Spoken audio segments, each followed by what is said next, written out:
And after hearing from the Tesch family about their unexpected home birth, we also spoke with a voice on the other end of that 911 call.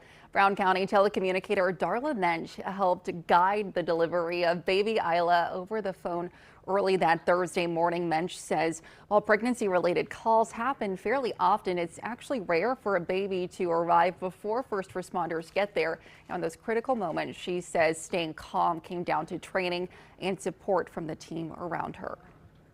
Thankfully, with our protocols and everything, I was able to still maintain knowing what to do, calm, steady voice, and then it helped that I had support of those around me in the room. I had the supervisor behind me helping me guide through my protocol whenever I got stuck. I had another telecommunicator who was adding notes for me so I could totally focus 100% on the call. Mensch says the family reached out afterward to thank her, and she's proud to have played a small role in baby Isla's unforgettable entrance.